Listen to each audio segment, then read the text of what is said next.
I did ask you to remind me to start All right. Well, start the recording. So all the things about me that will not be recorded, but our host and our subject matter expert, Dr. Lycia. I was hoping you would record after this part, but that's okay. So my name is Dr. Emilio Licea. Let's see, where do I start? So currently a manager at Kaiser, manage the neuropsychology department team, as well as the training program, as well as the psychological assessment program. Previously at West County Health Centers, where I did a lot of work around trauma-informed care and resilience, and met Brian, and Brian and I met at ACES Connection, and it was one of those moments, like on the playground, where you look across and you're like, "Hey, that guy's so cool. I want to be friends with that guy." And we didn't connect right away because I'm a pretty shy person by nature, but we finally did. So I just feel honored to be here and still sit here in admiration of Brian. So thanks for the space. What else can I add? I'm a father of three. I have two children, 3 and 6, and a bonus child who's 12. And I think first and foremost, always a dad. And yeah, so.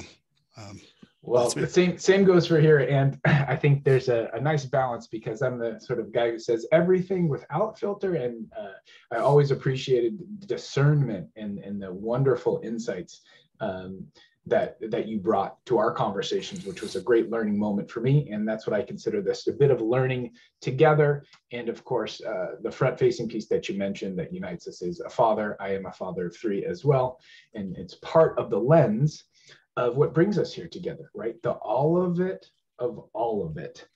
And, by title, we call it surge capacity depletion.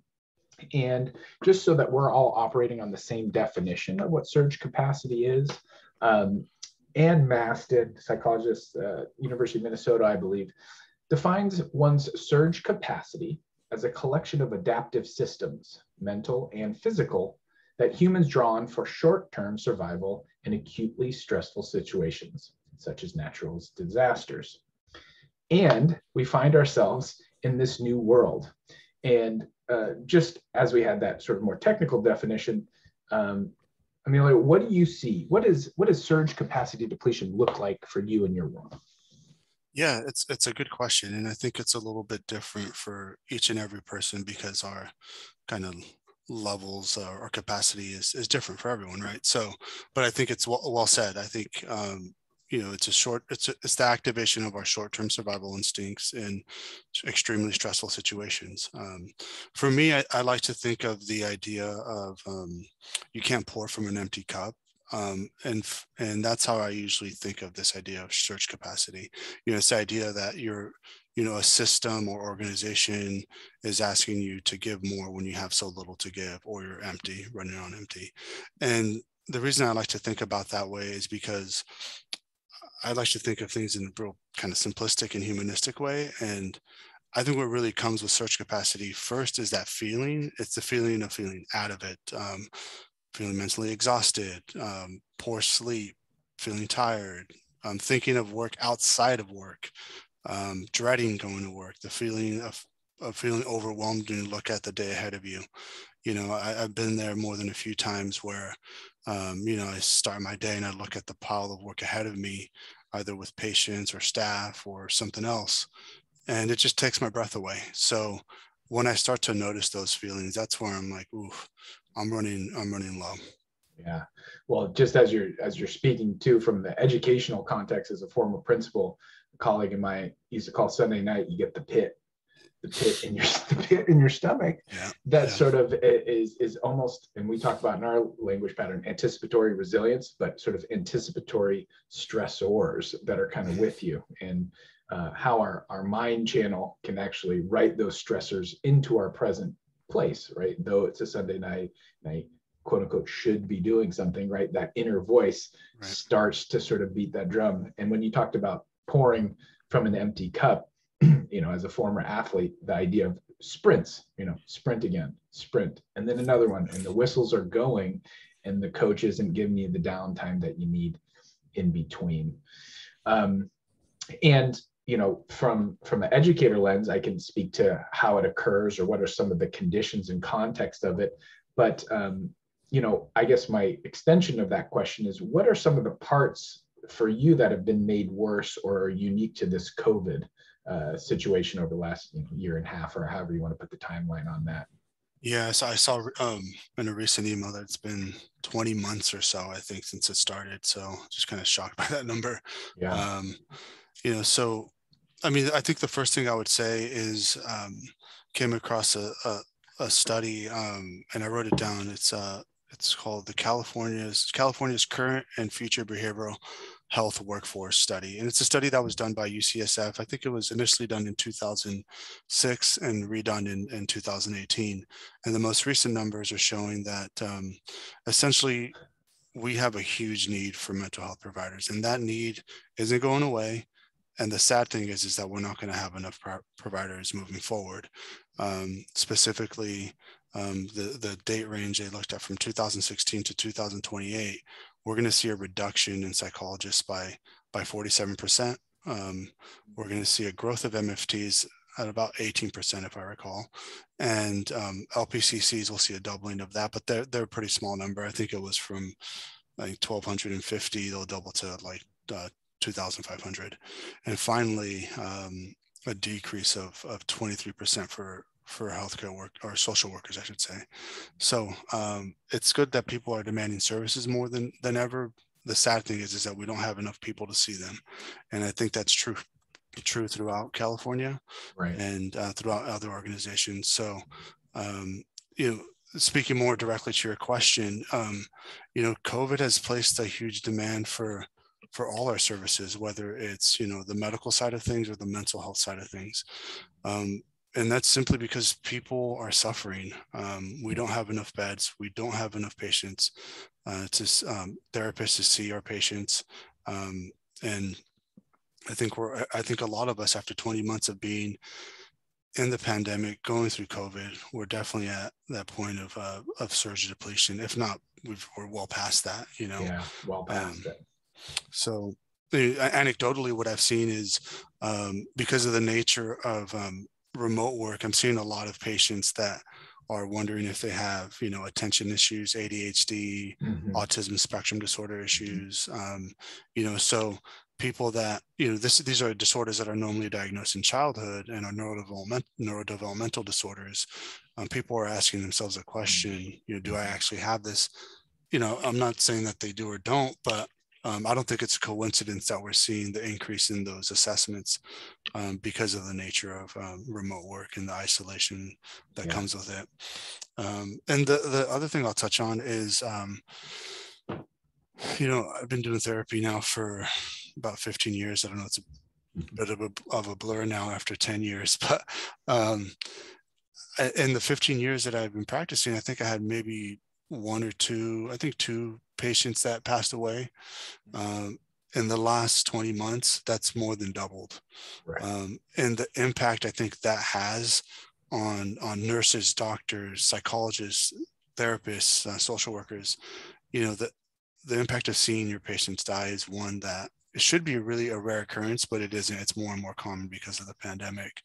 The one thing I would add is, some of the lost stories and all this is so many patients are dying alone too, because of the strict kind of COVID protocols and containment protocols.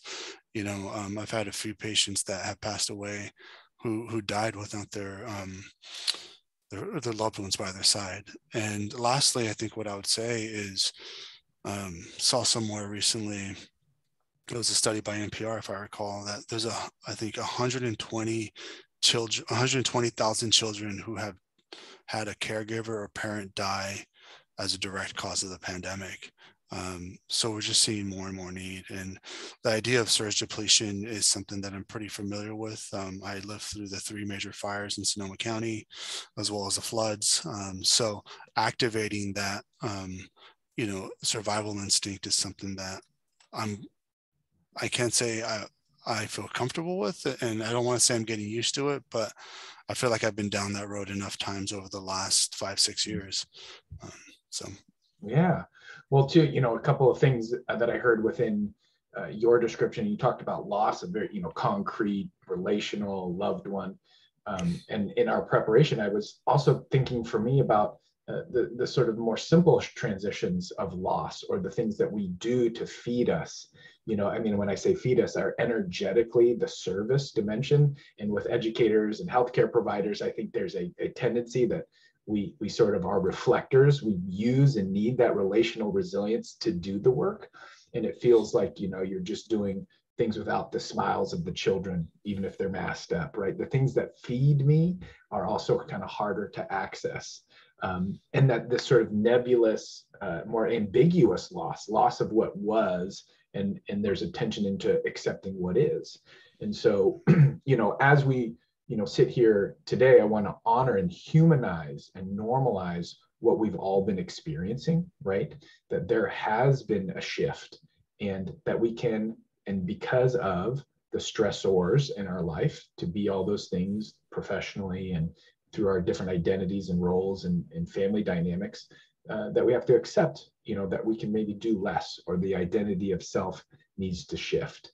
And so as we honor what is, I'd love to pivot the conversation into this more, renewal and revitalization dimension of what we talk about it. So, when we talk about renewal, I also want to submit that what it is not, sort of this toughness and grit. And you and I talked a little bit about some of the cultural patterns around that.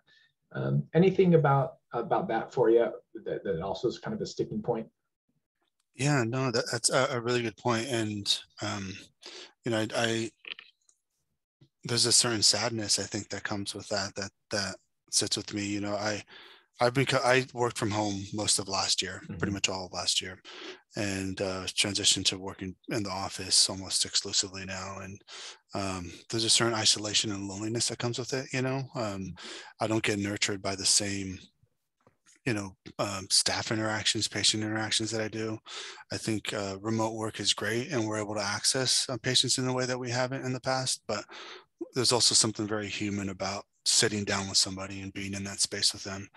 And I think so often, because of the surge capacity that we've hit, most of my interactions nowadays with patients are crisis type things, and we're not getting those moments of healing, those moments of improvement that we usually do outside of the pandemic, and when we're not functioning at that crisis level. Yeah. So,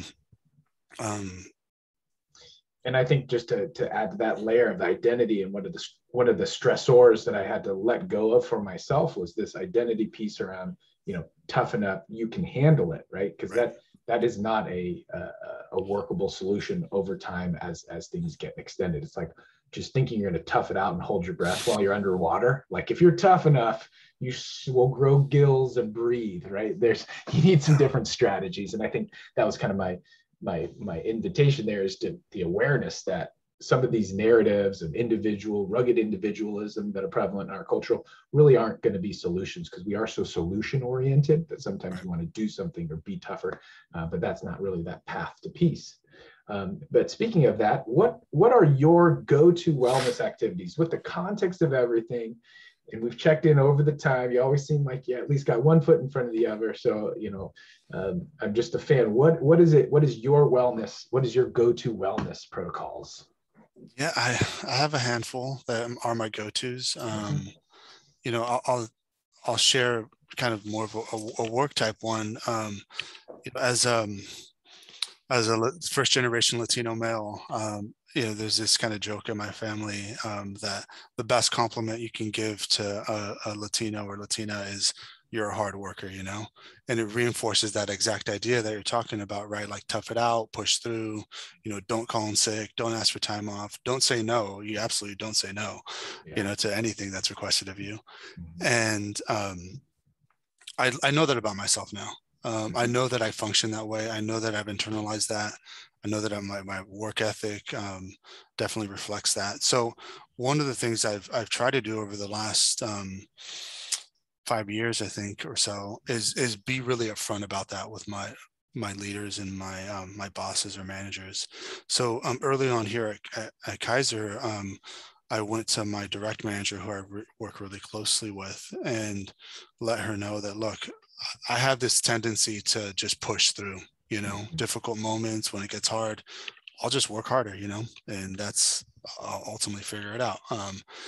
And I need you to help me keep an eye out for that. Help me watch the temperature in the room, because, it's what's that old saying, a frog boiling in water, Right. You're So not even aware. So you're inviting help, seeking agreement with your lead about, and inviting those boundary settings and asking to be held accountable to those agreements. So what that led to was a conversation just this week, actually, where, she said we had a meeting, and she was like, "Hey, Emilio, I noticed you didn't request any time off for the holidays. You volunteered to work the holidays. Coming back to the conversation that we had earlier, is that really something you want to do? Just continue to push forward. You need the time off. We know that everyone's working really hard." So, I said, you know what, you're actually right. The temperature for me around my surge depletion is pretty high. So I went ahead and just requested time off. So I think what I'm trying to highlight is just, if you know certain things about yourself, activate those resources, let people know that you function in that way. To really lean on those allies. Fantastic. I kind of hear two parts within that, filtering through our languages. One, your noticing of self, staying centered, right? The awareness of self, to then ask and invite that agreement with your colleague, and foster that relational resilience with, a new manager, where that cultural pattern could get set. So I just, I'm reflecting and listening to that. Anything else for you that sort of is a place to fill your cup, or what are the things, and you mentioned a couple of work strategies that you use in advance, or, some commitments to self?